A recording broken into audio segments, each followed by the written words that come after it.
Welcome to our continuing series, Interviews with Disciples and Devotees.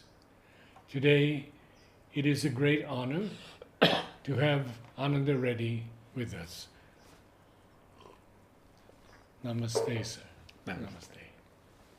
Ananda, when did you first hear the names of Sri Aurobindo and Mother? And you can go back in your family if you like. Yes. In fact, I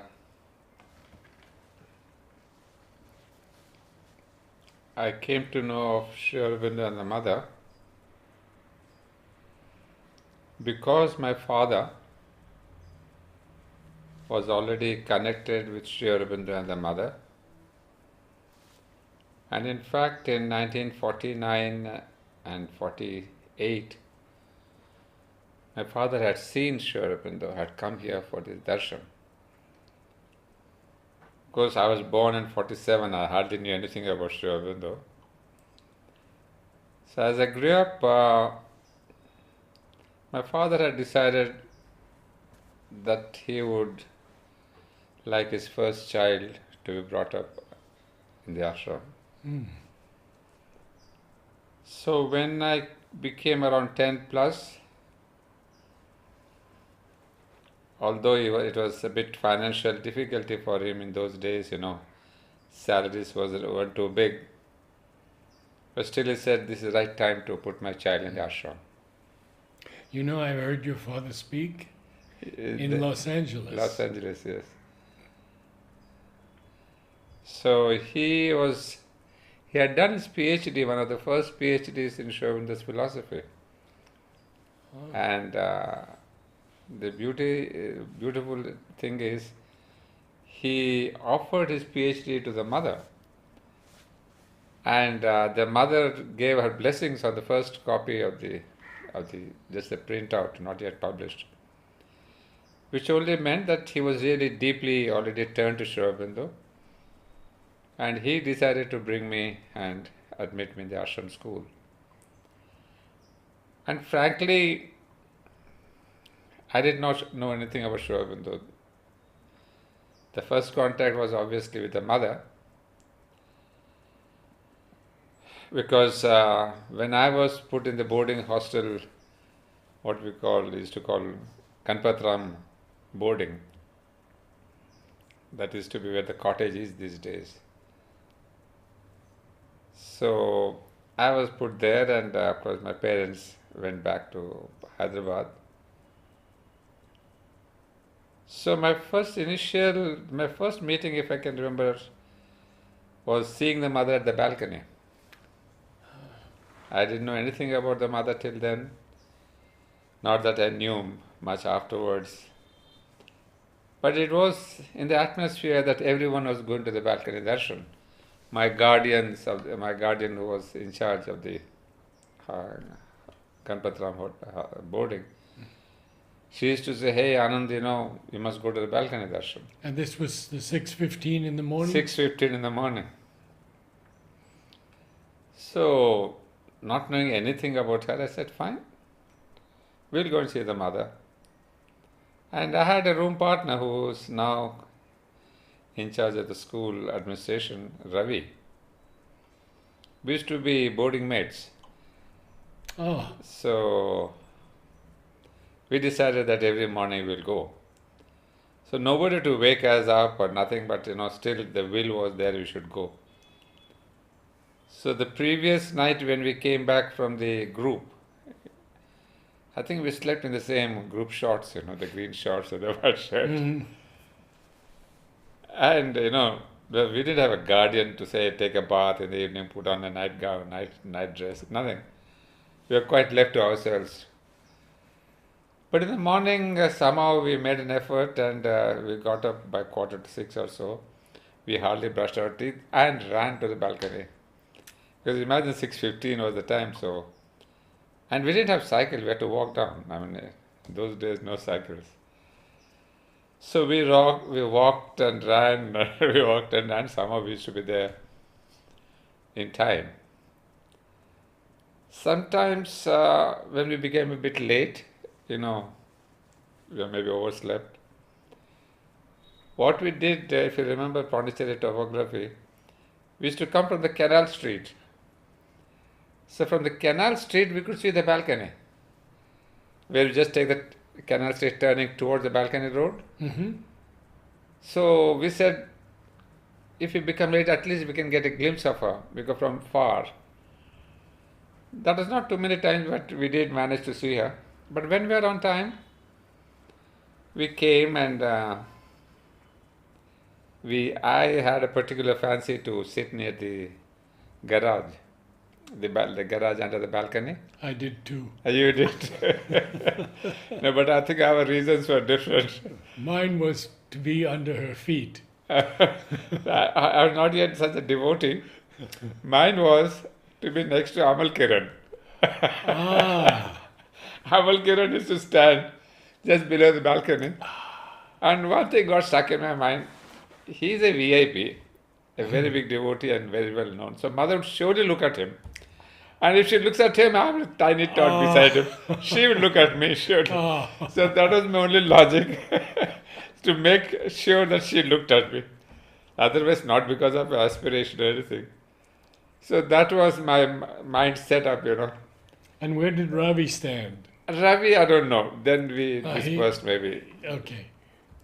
So I was very particular to stand just beside left or right of Amal, and we both looked up. When the mother came, we did look up. And of course, sometimes, very frankly, it was a bit of a strain on the neck, you know. We had to be directly Oh, yes. looking at her, you know. Yes. Sometimes we were put down and then. However, you see, those are the first days. I hardly knew anything about the mother, just that she there, head of the institution. Everybody says she's a spiritual being. Because just imagine that I had come from a village background. My village was Julur, a town where Pochampalli in Andhra, in Nalgonda district. Pochampalli is now world known because of its saris. So I come from a village. My earlier education was there. So I knew hardly anything about spirituality, about mother, nothing. So it's all thanks to my father that he became a devotee, turned to Mother Master. He decided that I would like to offer my child to the mother. So that's how I came in, and those are my first contacts with the mother. And there was a kind of a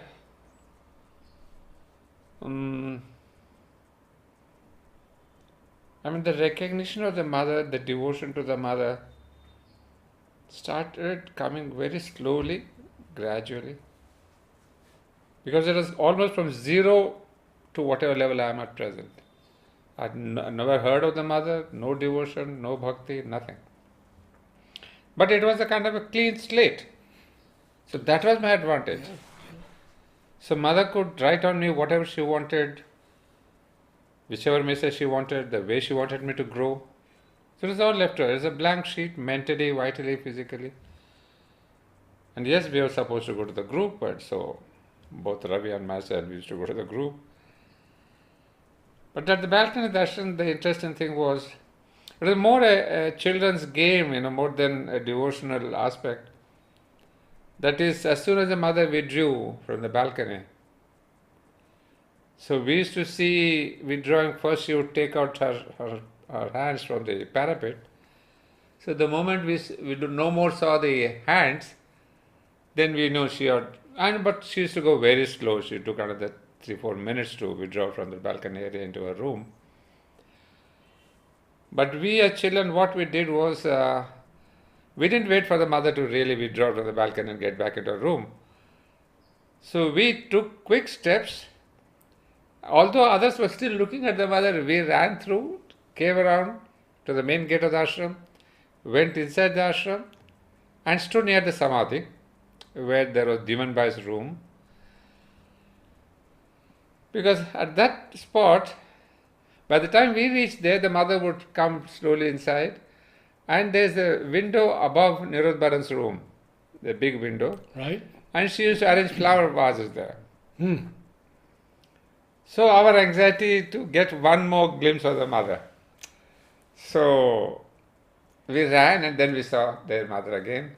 She would of course not look at us, she would look at the flowers as she did her job, but we had one more glimpse and we were happy, and at the moment she left the window, went in, we said bye bye. Then we again ran back to the hostel, took our, got ready, took our breakfast, and then by about 7:45 we had to be back to the we had to come to the school. Well, that is how the morning was there, right from 58 to as long as the mother came, Yes. When she started withdrawing from the balcony of the ashram, you would suddenly see one day on a notice board in front of the ashram gate, today mother will not give the balcony of the ashram. We felt sad, but we said, okay, maybe she's not well. That became today, tomorrow, 1 week, 10 days, 15 days. The notice started wavering and it went on longer and longer. That's how slowly we came to know that she's withdrawing. Otherwise, we didn't much know that she was really doing sadhana and whatever is happening.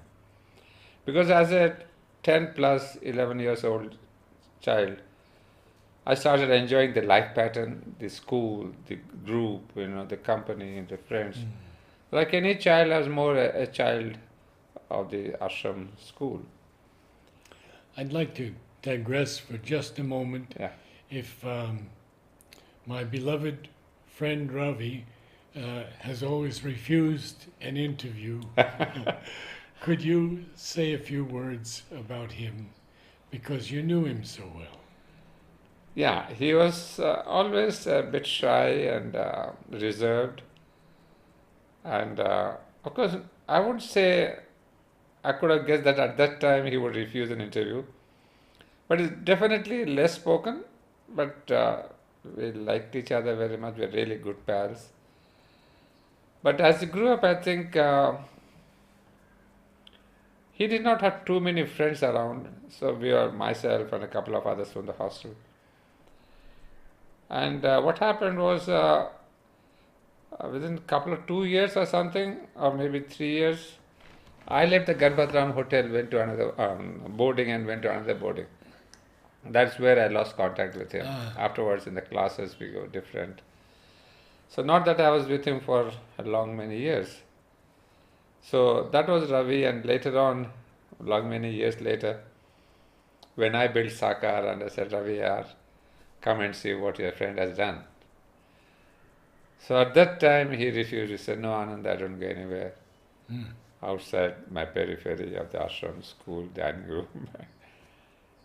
So when he refused me, then I said, fine, I have to accept that it's his life policy, and I didn't urge him more than that. So well, we still are friends, but we have to accept each other's nature. He's not refusing me or refusing you. That's the way he has taken his principle. Yeah. So now you're beginning to tell us about your years in boarding and the early years in the school. Yeah. I think here it begins. When I went to the next hostel, boarding, we used to call it Kirandi's boarding, just opposite, in the bank, in the SBI, State Bank of India Road. How do I describe that? This used to be Dilip Kapoor's, what is that factory called? Is Dilip Kapoor's goods are there? What are they called? The leather goods, right? The leather goods, High Design? High Design. Yes. That used to be the High Design factory. Of course, that came much later. Opposite that, there was a building belonged to the ashram. Somebody else bought it much later. But the hostel started with us. In charge of the hostel, there was somebody called Kiran Chatterjee. And she came from a very wealthy family in Bengal. But unfortunately, on a very suddenly and with a heart attack, she lost her husband. And soon enough, she lost both her sons. So she was completely in a shock and a traumatic situation, and then she came to the mother. Of course, you can imagine a young lady and very aristocratic. She had nothing to live for. Then the mother decided. She said, "You go and take care of a boarding school, of a boarding. You will get back your children." So you see how the mother solved the individual problems. Yes. For her to give back the children was best to make her charge of a boarder. Yes. And then, according to her nature, it does, because she was from a royal family, this boarding was a very big building with ground and first floor, different dining room, a beautiful garden with a little pond there, and then guava trees, and really an aristocratic building. So she didn't lose her big building. So we were there, we were the first boys. So from there, I shifted to this hostel on this boarding. And again, another friend of mine, Swadhin, not Siddhartha, who is now under Manoj Da, Siddharth, who is working with Manoj Dasgupta in the office, school office, the assistant to Yes. Manoj Da. Yes. So we were the friends there, Siddharth and myself. So we became the room partners there. Ah. So there our life began. Of course, there was a very big building. And there someone was there to take care of us, unlike what it was in the Ganpatra boarding. Now this Kiran Chatterjee, Kirandi, the way we used to call her, you see, all her unfulfilled motherly love, she spread on us. So that was her sadhana and that was our gain. So we got a mother there. The first 2 years we didn't have the kind of mother figure. So the children were extremely happy to get a mother. To the extent, I even forgot my biological mother and my mother parents. So there, she took care of our food and our discipline and what we wanted, what we liked and not liked in food. She would say, "No, this Ananda, he liked this," so she would make a preparation, special dish for me. Or not for me, for us, But really, she was the mother image, And in fact, to the extent, if our clothes were dirty, she would get not angry. She said, "Ananda, your dirty clothes were there. Why did you should give it for washing?" Just like a mother would do at home. So after 2 or 3 years, we got back our mother, So that was Kirandi. But because the hostel was, boarding was so big, she needed another helper. So mother gave her another helper. I think, if I've not forgot her name, was Saryuben. So the Gujarati lady. And she used to take care of the ground floor, boys and girls, and upstairs there were girls and downstairs were boys. Now, why I'm telling this little detail is very important in my life. She started a move for the cleanliness move. Whoever is the best, keeps best his room and his table and all that, will get a gift from the mother for you. I'll give your names to the mother. She will give you the blessings. So I still remember, it's now 69 years or no, I don't know, 59 years. So that was, I was a so-called the cleanest fellow there. So my name was referred to the mother, and mother sent me a little card. I'll show you my card later on, where for the first time I got a note from the mother, writing a little blessings or something to Ananda, to Anand. So I think that was figuratively a letter, a little chit, but I think that was the contact point for me. That was, I think, what really went in. You see, it's almost now 3 years. I was just a student, but with the mother directly, that little note, then that really said, my God, somebody has sent, mother has sent me the blessing, so she looks at me and she knows me. So kind of, I got into contact with her consciousness. Now she started being in my memory, in my mind. So that was the beginning of my journey when I started thinking about her. Till now, Okay, she was there in the balcony darshan, is more like a routine. But that little letter was very important in my life because that connected me to the mother. To the extent that soon afterwards, I was very weak in French. Because I had come from outside, so I didn't know anything about French. I was put, and here French is the medium. So I could not get along with the French classes, and all the subjects are in French. And although we were given, and my first teacher was somebody, a British lady, I think she was Pavita, her name was there. She used to live just where now Nipenda's dispensary is there, where Dr. Dilip Datta sits. Mm-hmm. Her room was there. So she was my first teacher, and she used to teach us English and all that, but she also taught us a bit of French. But somehow I found it very difficult, from no background, and English itself was something new for me because I was from a village, where we hardly knew anything in English. So I took the courage to say, now there is somebody here who can give me anything. That's the mother. Now you see, I'm just giving you the growth of the consciousness or love or devotion. So I said, no, mother, everybody says she's a goddess, she's divine. I don't know the meaning of divine, but I know that she's a goddess. So she should be able to give me something. So my first letter to her was, Mother, I'm having very great difficulty in learning French. So I pray to you to give me some capacity to learn French, to have memory to learn this whatever, this grammar or whatever. So the first time a written prayer went to her as a child who's in trouble with the school, not any personal problems. But I would not say dared, but as a child you ask your mother, what do you want?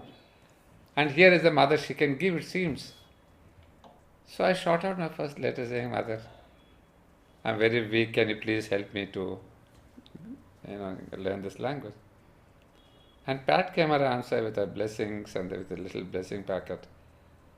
Now, because as I see now at a flashback, those were my little dots in my life of my journey towards the mother. So the second dot was actually this letter where I asked for her help. Because see, if I look back, that's the point of the first faith in her. Yeah, here is a person who can give me if I pray. And that was the seed of my growth in my faith to her.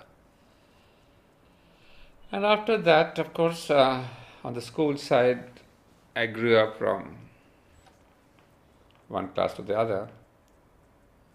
And as we grew up also in the initial level, 58 to 61, you can imagine, or even 2 years maybe, not too long. I used to see her regularly on the physical education grounds. So one of my best experiences, which I must tell you, was because we are not too many at that time, maybe Ravi, myself, and a couple of my friends. You see, that eagerness to see the mother once again during the daytime, once more. So in the morning, we used to come from the balcony darshan to the window darshan, Nirodharan's window darshan. Then there was a whole school in the middle of the school timings. Then at 4 o'clock, the mother used to go for playing tennis. So she would come down by the steps from Nirodharan's room, the staircase that beside me, opposite the Samadhi. So we would stand just bang opposite the door, and I think 4 or 5 of us. Now I don't recollect Ravi standing there, but I was there. So as soon as she came down, we were the first person in front of her. We all said, Bonsoir, douce mère.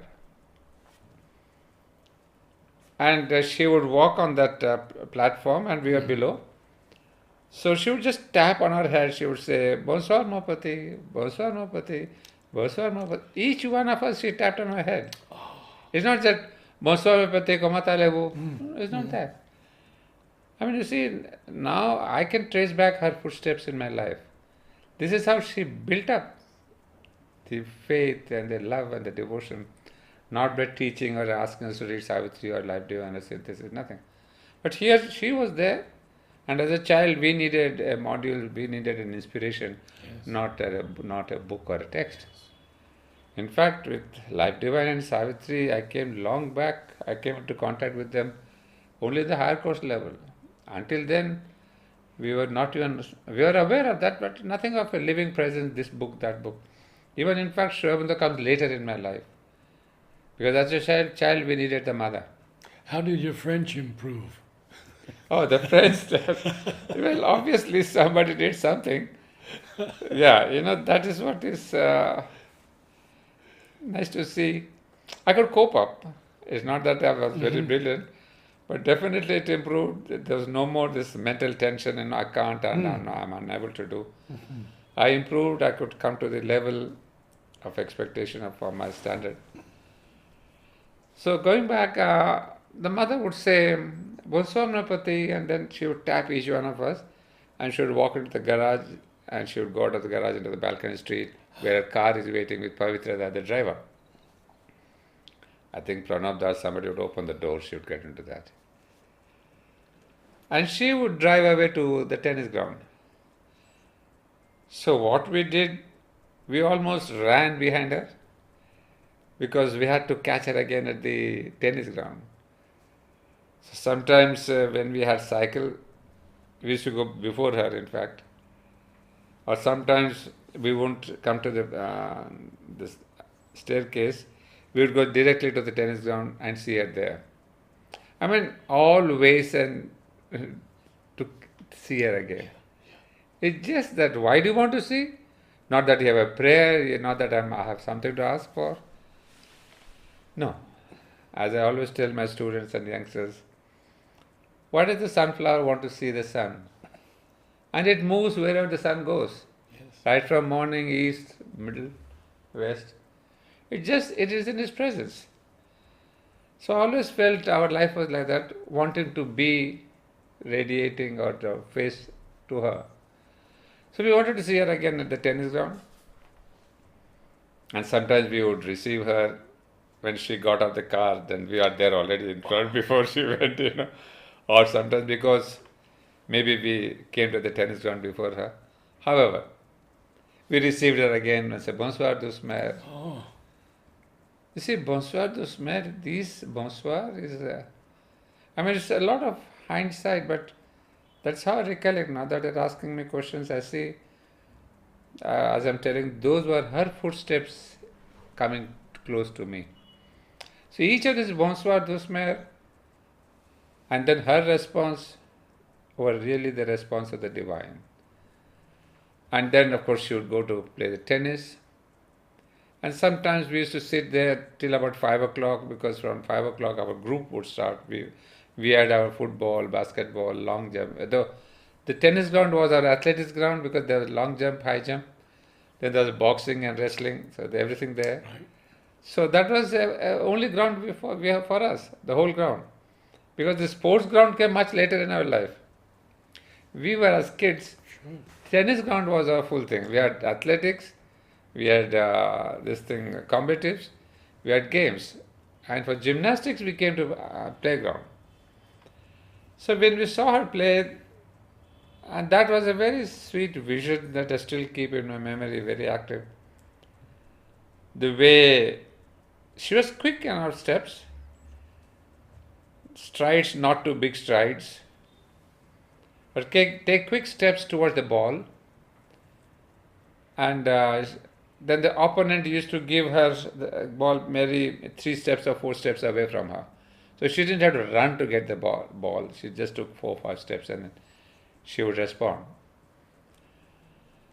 And on the left side was always Pranabda, her partner. Mm-hmm. And on the opposite, the 2 persons who would change after each game or something. Shrikant told us. Chandrakant was there. Chandrakant, yes. Chandrakant, I still remember. He was there. Yeah. And there was another person, I forget his name, Sumanta maybe. Suman.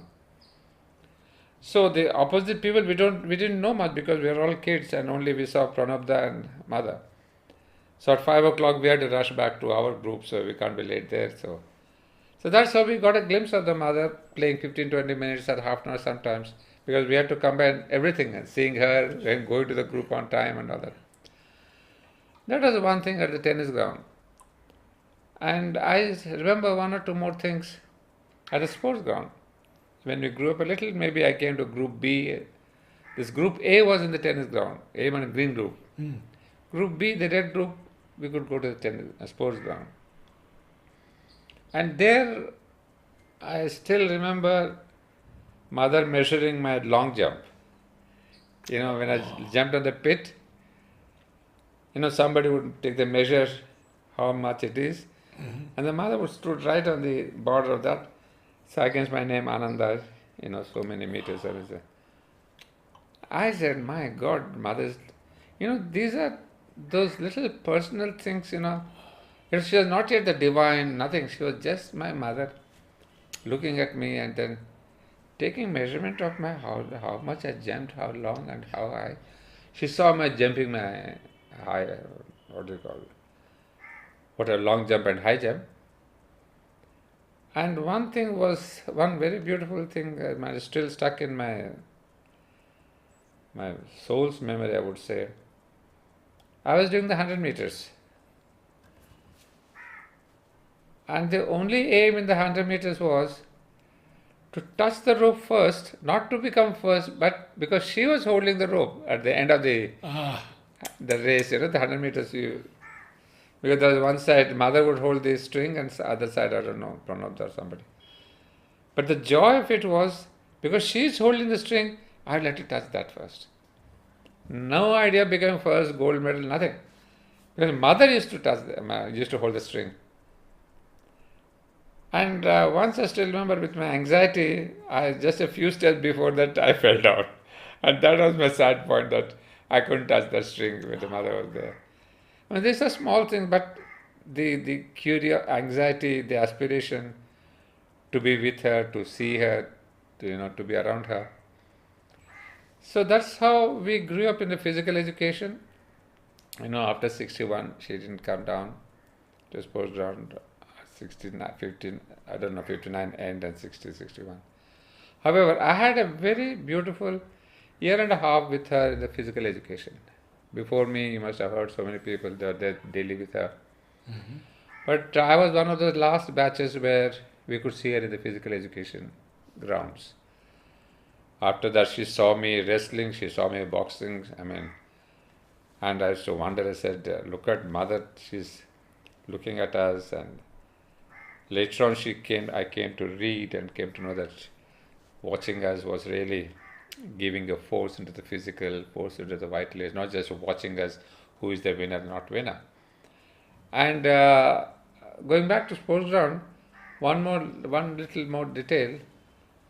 There used to be first, second, third, and after the item, the mother would be sitting on the ground on a chair, and the group captain would take us saying he is first, he is second, or he is third.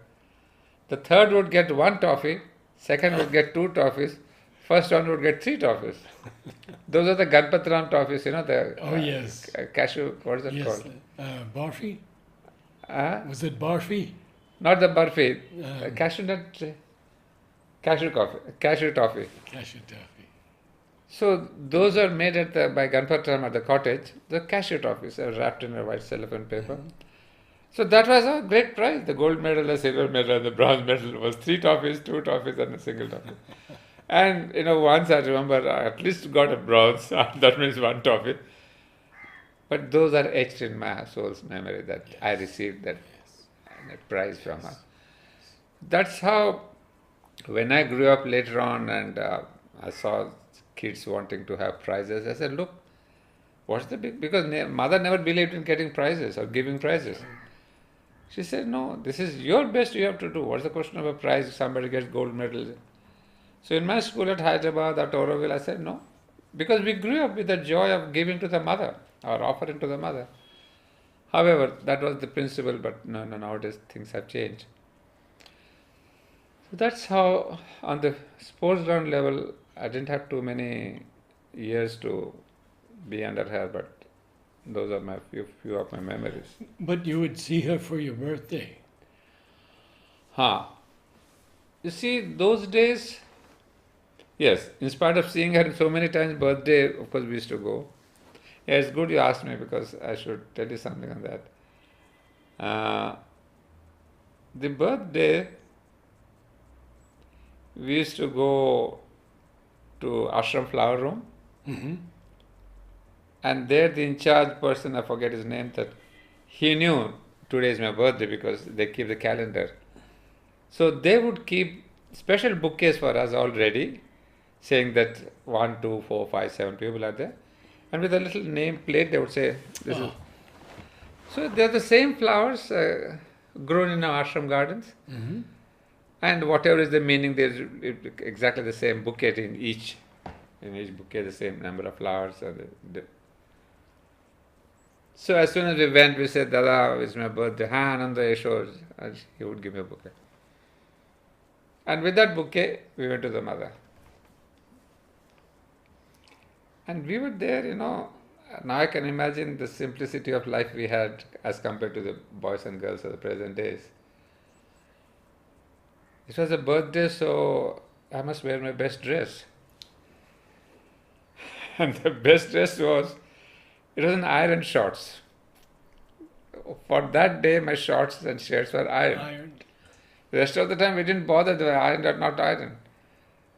So it's not any fancy dress, a new kurta. Yeah.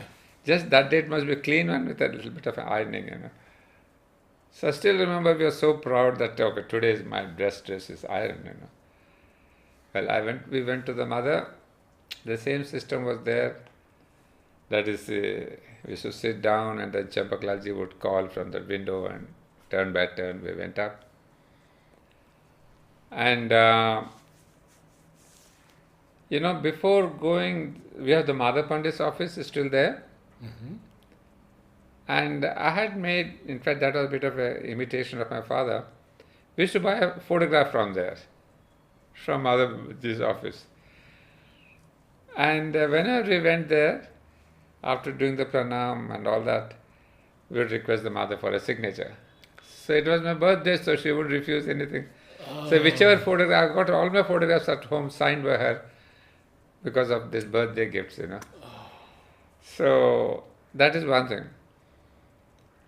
But also, you see, I was there from 58 to 69 in the ashram school. So those were days when she was still in the physical. So later on, when I went to higher course from 66 to 69, before that I started doing something else. I said, instead of the photograph, I'll take a book. So sometimes I didn't take a book. Actually, no, I didn't take a book. When I went for my birthday, I would say, on my birthday, I want the Life Divine from you. So she would tell Champaklal, bring that book. I think she had a full almirah of those things. So Champaklal ji would bring out whichever book I asked for, and the mother said, bring it. And so I had about 4 or 5 books from her. And that was my great treasure of my birthday gift was the Life Divine, she would say to Anand with blessings and all that. She would sign each one. Signed each one. And the very first one, which I didn't ask for, that's how I got to know that I could ask from her prayers and meditations. That is the very first book. She herself wrote to Ananda with my blessings, and that is where my study, or not even study is a big word, reading of Sri Aurobindo and the Mother began. Until then, I did not read a single book. What year was this? Roughly, how old were you? 58, 47, maybe 15 years. 15, 16 maybe. So when the prayers and meditation was given to me, I started reading that prayers and meditation, one prayer at a time before going to bed. So that was my first initiation to Shravandu's and the mother's writings. Not yet Shravan, remember, it's purely the mother's. But that is how, I can say now, till now it was the contact, devotion, dependency. But the first word of aspiration came then, after reading the prayers and meditation. Not only aspiration, a revelation came who the mother is. Because until then, I think if I can be faithful to myself, she was more a superhuman being, a goddess-like figure, but somebody who loved me intensely, whose smile was bewitching, who could disarm me with all my problems with one little smile and a twinkle in the eye. But aspiring for somebody, I think this is the prayers and meditation which kind of ignited that thing. So after that book, then I started now asking for the birthday gift. These books. I think the first one I asked her was The Life Divine. Then I asked her for the, of course, the mother we got in between whenever we went. My father used to ask for the mother book, small book. Those I received, that book I received couple of copies, 2 or 3 times. But the bigger books, I had that. I asked for the Synthesis of Yoga. And then the most wonderful I asked for Savitri. So, Savitri, Synthesis, The Life Divine, The Mother, and SS, not yet. Was it SS of the Gita? No. However, there are 4 major books. So one after the other I got signed by her. And this much I knew, that her blessings and signature is not just a book that she is giving me. She is giving me the power, the consciousness to understand that. So that was my deep faith that a book received from her, I receive something more, the power of understanding. Namaste. Namaste.